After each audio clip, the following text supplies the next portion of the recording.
রাজধানীতে ভোর থেকেই ঝরছে বৃষ্টি। থেমে থেমে অঝোর ধারা এই বৃষ্টিতে অনেক এলাকায় দেখা দিয়েছে জলাবদ্ধতা। এতে ভোগান্তিতে পড়েন অফিসগামী মানুষ সহ শিক্ষার্থীরা।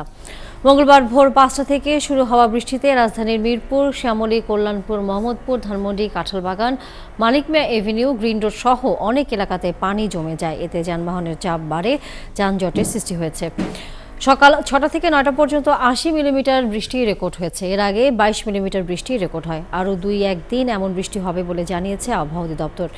ঢাকা, টাঙ্গাইল, রাজশাহী অঞ্চলে আজ থেমে থেমে এমন বৃষ্টি হওয়ার সম্ভাবনা রয়েছে। রাজধানীতে ভোর থেকে চলা মুষলধারে বৃষ্টির কারণে বিভিন্ন জায়গায় তৈরি হয়েছে জলাবদ্ধতা। নগরবাসীর ভোগান্তির শেষ নেই। রাজধানী জলাবদ্ধতার খবর জানাতে যুক্ত হচ্ছেন সহকর্মী ডলার মেহেদী।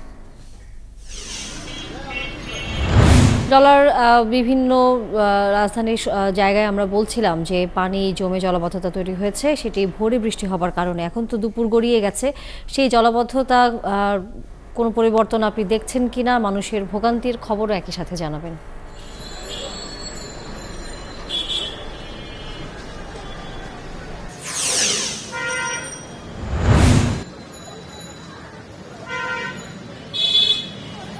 আমি মিরপুর, ধানমন্ডি, মোহাম্মদপুর, মগবাজার সহ বিভিন্ন এলাকায় কিন্তু ঘুরে বেরিয়েছি এবং দেখেছি যে এই যে দুপুরের পর থেকে কিন্তু অর্থাৎ দুপুর ১টার পর থেকে কিন্তু পানি নামা শুরু হয়েছে। এখন পর্যন্ত আমি বড় ধরনের কোনো পানিতে তলিয়ে আছে সড়ক এমন কিন্তু আমি এখন দেখিনি। সব ধীরে ধীরে কিন্তু নামতে শুরু করেছে।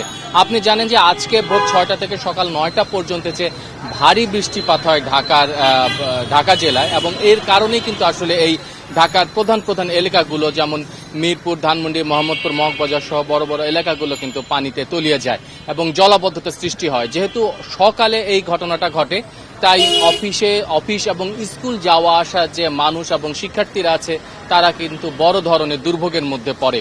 এবং আমি দেখেছি যে ১১টা থেকে ১২টা পর্যন্ত কিন্তু আমি দেখেছি যে মিরপুর এলাকায় কিন্তু সড়কগুলোতে পানি জমেছিল এবং মানুষের কিন্তু ভোগান্তি ছিল, কিন্তু 1টার পর থেকে সেই পানি নেমে যাওয়ার পথে, এবং ধানমন্ডি অন্যান্য এলাকাগুলোতে কিন্তু একই অবস্থা। আবহাওয়া অধিদপ্তর বলছে যে এইটা কিন্তু যে সকালে যে বৃষ্টিপাত হয়েছে সেটা কিন্তু একটা ভারী বৃষ্টিপাত হয়েছে, মৌসুমী বায়ুর প্রভাবে কিন্তু এই বৃষ্টিপাতটি হয়েছে। এবং আজকে সারাদিন ঢাকা সহ রাজশাহী, রংপুর, দিনাজপুরে থেমে থেমে হয়তো হালকা সহ মাঝারি বৃষ্টিপাত হতে পারে। তবে বলছে যে এই সপ্তাহে টানা কয়েকদিন বৃষ্টিপাত হবে এবং তলিয়ে যাবে সবকিছু, এমনটা না, আবহাওয়া অধিদপ্তর তাই বলছে। ধন্যবাদ ডলার মেহেদী। আপনার মাধ্যমে রাজধানী জলাবদ্ধতার খবর আমরা জানছিলাম।